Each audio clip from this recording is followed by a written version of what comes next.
अब फिर से आकाश के भरोसे कांग्रेस को सौंपा गया है। आकाश किस तरीके से महाराजगंज का विकास करेंगे? चकाचक, धड़ाधड़, सारा वोट हाथ छाप को जा रहा है कि वोट हमारा राज तुम्हारा नहीं होगा, अब हमारा वोट हमारा राज होगा। महाराजगंज के विकास करेंगे। उनके पिताजी स्वयं एक सिद्ध पॉलिटिशियन हैं।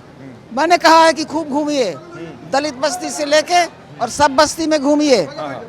हमारा वोट केवल इन कोठे और महलों में नहीं है। अरे भाई, हमारे पिताजी इनको पैर छू के प्रणाम करते हैं, तो हम क्या बोले। हम लोग की दादी के जैसी हैं और इतनी उम्र में हमारे लिए घूम रही हैं। अब इसके ज़्यादा हम लोग क्या बोलें। 45 डिग्री गर्मी में आशीर्वाद हम लोगों को मिल रहा है और इनके चलते हम लोग भारी मार्जिन से यहाँ जीत रहे हैं। बीजेपी की जमानत भी जब्त हो सकती है। जनता चुनाव लड़ रही है मोदी जी के खिलाफ, केजरीवाल के खिलाफ यहाँ जनता चुनाव लड़ रही है। महाराजगंज लोकसभा क्षेत्र की पूर्व सांसद गिरिजा देवी इस वक्त हमारे साथ मौजूद हैं। कांग्रेस की अंतिम महाराजगंज से अगर कहा जाए तो सांसद रहीं गिरिजा देवी, भूमिहार समाज से आती हैं और इनके बाद फिर यहाँ पर जनता दल का कब्जा हुआ, राजद का कब्जा हुआ। कांग्रेस की अंतिम सांसद रहीं आप यहाँ से, महाराजगंज से, और फिर से कांग्रेस लंबे समय बाद यहाँ से आई है। क्या माहौल है? भोजपुरी में कहूँ, भोजपुरी में कह दी, हम भोजपुरी में बात। भोजपुरी में अगर कहें तो चकाचक, धड़ाधड़, सारा वोट हाथ छाप को जा रहा है। सारा वोट हाथ छाप को जा रहा है। यह नहीं होने वाला है कि वोट हमारा राज तुम्हारा नहीं होगा, अब हमारा वोट हमारा राज होगा। महाराजगंज में आप भी सांसद रही, उस समय का महाराजगंज और अभी के महाराजगंज में कितना अंतर है? हमको लोग जब वोट से हरा दिया तो हम छोड़ के चले गए अपने एजुकेशन के लाइन में। 9 महीना उसमें से हम पब्लिक सर्विस कमीशन में भी थे, लेकिन वहाँ से भी छोड़कर जैसे अंतिम यात्रा आदमी बनाता है, तो हमने कहा कि ये जो कुछ भी है, हमारा शरीर, हमारा तन, हमारा धन, हमारा मन, यह सभी शिक्षा के बदौलत है।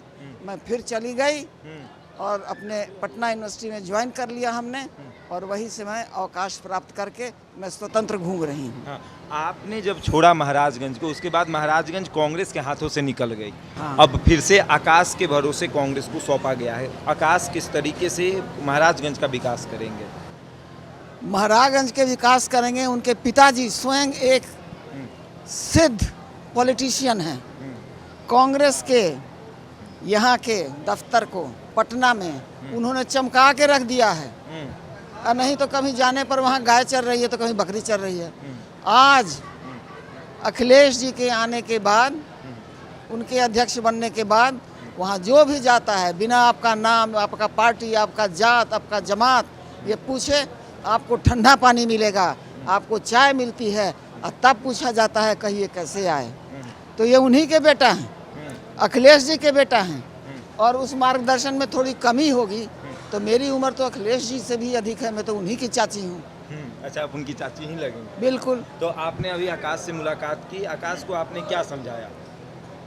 मैंने कहा है कि खूब घूमिए, दलित बस्ती से लेके और सब बस्ती में घूमिए। हमारा वोट केवल इन कोठे और महलों में नहीं है, हमारा वोट खेत खलिहान झोपड़ी में। मैडम से मुलाकात हुई, गिरिजा देवी ये पहले यहाँ से सांसद रह चुकी हैं, क्या आशीर्वाद मिला, क्या दिशा निर्देश मिला? अरे भाई, हमारे पिताजी इनको पैर छू के प्रणाम करते हैं, तो हम क्या बोलें। हम लोग की दादी के जैसी हैं और इतनी उम्र में हमारे लिए घूम रही हैं। अब इसके ज़्यादा हम लोग क्या बोलें। 45 डिग्री गर्मी में इन्होंने छोड़ा तो उसके बाद महाराजगंज से कांग्रेस चली गई थी, अब आपके भरोसे है कांग्रेस। इनका आशीर्वाद हम लोगों को मिल रहा है और इनके चलते हम लोग भारी मार्जिन से यहाँ जीत रहे हैं। बीजेपी की जमानत भी जब्त हो सकती है। बीजेपी की जमानत जब्त होगी? हाँ, या जमानत बच जाए या उनकी जमानत जब्त हो जाएगी। चलिए, तो आपका कार्यक्रम भी बहुत है, अब ज़्यादा डिस्टर्ब नहीं करेंगे, लेकिन एक सवाल ये रहेगा कि अब बहुत कम समय बाकी है, तैयारी कितनी हो चुकी है? मुझे क्या तैयारी करूँ, यहाँ पे जनता चुनाव लड़ रही है। मोदी जी के खिलाफ, केजरीवाल के खिलाफ यहाँ जनता चुनाव लड़ रही है। हम लोग तो बस ऐसे लोगों से मिल रहे हैं जो वोटर्स हैं, जो आशीर्वाद ले रहे हैं, बड़े बुजुर्गों का, युवाओं से मिल रहे हैं। यहाँ बड़े मार्जिन से जीत हो रही है यहाँ। बड़ी मार्जिन से। हाँ, चलिए, बिल्कुल। तो देखिए किस तरीके से महाराजगंज लोकसभा क्षेत्र में आकाश के लिए सभी लोग घूम रहे हैं। यहाँ तक कि पूर्व सांसद गिरजा देवी भी यहाँ पहुँची हुई हैं, वो भी दमखम भर रही हैं, तस्वीरें जो हैं वो बदली हुई हैं। बहरहाल इस खबर में इतना ही, बने रहे हमारे साथ और देखते रहें द इंडिया टॉप।